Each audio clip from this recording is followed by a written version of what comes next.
ప్రేమించి పెళ్లి చేసుకుని ఒక పాపకు తల్లిని చేసి ఆ తర్వాత గుట్టు చప్పుడు కాకుండా రేపల్లెలో మరో అమ్మాయిని పెళ్లి చేసుకున్నాడని భర్త దాసరి గోపయ్యపై చర్యలు తీసుకోవాలని దాసరి నాగలీల ఎస్పీ గ్రీవెన్స్ లో ఫిర్యాదు చేసింది.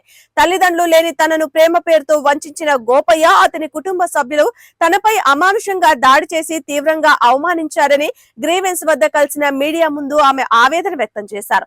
బాధితురాలికి మద్దతుగా మాల మహానాడు నాయకులు కూడా హాజరై గోపయ్య చేసిన మోసం వలన నాగలీల పూర్తిగా అన్యాయం అయిపోయిందని పోలీసు అధికారులు స్పందించి న్యాయం చేయాలని కోరారు. గుంటూరు మాతినగర్ నుంచి వచ్చాను. మాతినగర్ మసీదు మా ఇంటి. నాకు అమ్మా నాన్న లేరు. నేను స్వీట్ మ్యాజిక్లో పనిచేస్తున్నప్పుడు నాగలీల దాసరి నాగలీల పనిచేస్తున్నప్పుడు గోపి అనే అబ్బాయి పరిచయం మోసం చేసి ఇచ్చేస్తే ఇంకా నన్ను ఎలకల మందు తాగితే హాస్పిటల్ తీసుకెళ్లారు. నన్ను ప్రేమించి మోసం చేశాడు. తర్వాత కేసు అయింది. మైనర్ అవడం వల్ల కేసు అయింది. కేసు అవుతే తీసుకెళ్ళి పోలీస్ స్టేషన్లో కంప్లైంట్ పెట్టారు మా వాళ్ళు. ఆ అబ్బాయి నా దగ్గరికి రాకూడదని రాసుకున్నారు. తర్వాత నేను మారానని చెప్పొచ్చి పెళ్లి చేసుకున్నారు అన్నవరం గుళ్ళో. తర్వాత 10 నెలల తర్వాత తీసుకెళ్తాను, గొడవలు అవి ఉన్నాయి కదా అని చెప్పాడు. తర్వాత పెళ్లి చేసుకున్నాడు. ఇంకొక అమ్మాయిని పెళ్లి చేసుకున్నాడు.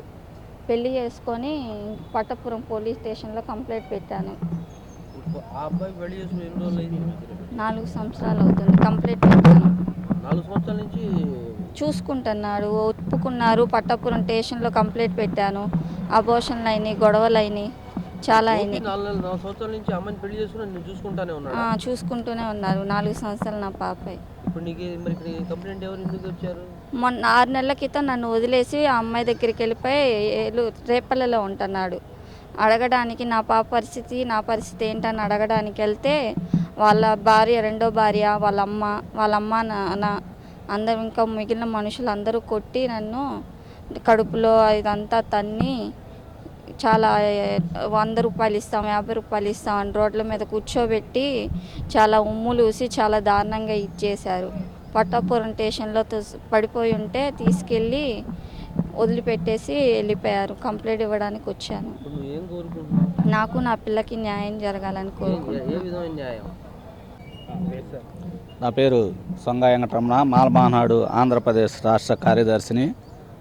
దాసరి నాగలీల అనే అమ్మాయి ఒక వ్యక్తి ద్వారా మోసపోయి, ఎందుకంటే ఈ అమ్మాయి మొట్టమొదట ఈ అమ్మాయిని పెళ్లి చేసుకొని ఈ అమ్మాయి తెలియకుండానే మళ్ళీ ఇంకొక అమ్మాయిని పెళ్లి చేసుకున్న తీరును బట్టి ఈ అమ్మాయి మాల మహానాడుని ఆశ్రయించింది. 4 సంవత్సరాల నుంచి ఈ అమ్మాయితో శారీరకంగా సంబంధం పెట్టుకొని ఒక ఆడపిల్లను పుట్టించి అతను ఈ అమ్మాయి నా పరిస్థితి, నా బిడ్డ పరిస్థితి ఏందని చెప్పి రేపల్లె ఉంటున్న వాళ్ళ భర్త దగ్గరికి వెళ్తే అక్కడ ఉన్నటువంటి రెండో భార్య లక్ష్మి, వాళ్ళ అత్తగారు, వాళ్ళ అమ్మ, వాళ్ళ నాన్న అందరూ కలిసి ఇంకా కొంతమంది రౌడీలను తీసుకొచ్చి ఈ అమ్మాయిని దారుణంగా రోడ్డు మీద కూర్చోబెట్టి కొట్టి కూడా ఇంకా ఆ అమ్మాయి ముఖం మీద మూత్రం పోసి చాలా బీభత్సం చేశారు. అందుకు కానీ మేము ఇక్కడ ఎస్పీ గారికి అర్జీ ఇవ్వడానికి ఇక్కడికి వచ్చాము. ఆ అమ్మాయికి చట్టపరంగా న్యాయం జరగాలని చెప్పి మాల మహానాడు తరఫున కోరుతా ఉన్నాను. రేపల్లి ఇక్కడ చేయట్లేదు, రేపల్లె ఉన్నాడు అతను ఇక్కడ ఈ అమ్మాయి దగ్గర రావడానికి వాళ్ళ అమ్మ వాళ్ళు ఒప్పుకోవట్లేదు. ఆ రెండో భార్య కూడా ఒప్పుకోకుండా అతను కూడా, ఎందుకంటే ఈ అమ్మాయిని నాన్న బేపడుతుంది, కంప్లైంట్ ఇవ్వలేదు, అసలు ఉండాడా లేదా అక్కడ కూడా అని చెప్పి ఈ అమ్మాయి రేపల్లి వెళ్ళింది. రేపల్లి వెళ్తే ఆ అబ్బాయిని ఇంట్లో తలిపేసి ఇంట్లో పెట్టేసి ఈ అమ్మాయిని బయట కొడతాం జరిగింది. ఈ అమ్మాయి అక్కడ కొట్టిన దెబ్బలు తట్టుకోలేక అక్కడే ఉంటే వాళ్లే తీసుకొచ్చి ఇక్కడ పట్టాపురం పోలీస్ స్టేషన్ దగ్గర వదిలిపెట్టి వెళ్ళిపోయారు. ఈ అమ్మాయి తర్వాత జీజీహెచ్కి వెళ్ళి జీజీహెచ్ చూపించుకుంటే 2 రోజుల దాకా అక్కడే ఉన్న అమ్మాయి ఎమ్మెల్సీ అయింది. అందుకుగానే వాళ్ళని తీసుకొచ్చి ఇక్కడ చట్టపరంగా ఈ అమ్మాయికి న్యాయం జరగాలని చెప్పి మాల మహానాడు తరఫున నేను కోరుతా ఉన్నా. పట్టాపురం తీసుకొచ్చిన తర్వాత ఈ అమ్మాయిని ఎమ్మెల్సీ పంపించేటప్పుడు మిమ్మల్ని ఎవరు పిలిచి అడగలేదా పోలీసులు? ఎవరు పోలీసు వారి దగ్గరికి వెళ్ళారు. ఈ అమ్మాయి వెళ్తే హాస్పిటల్కి వెళ్ళమని చెప్పి వాళ్ళే చెప్పారు. హాస్పిటల్ వెళ్ళింది జీజీహెచ్కి. కేసు బుక్ చేయలేదా పట్టాపురం వాళ్ళు ఏం చేయలేదు. హాస్పిటల్ వైద్యం చేయించుకొని రమ్మన్నారు. ఇంకా వాళ్ళు అయితే ఏం చేయలేదు. అందుకని మేము డైరెక్ట్ ఎస్పీ గారు కలుద్దామని వచ్చాం.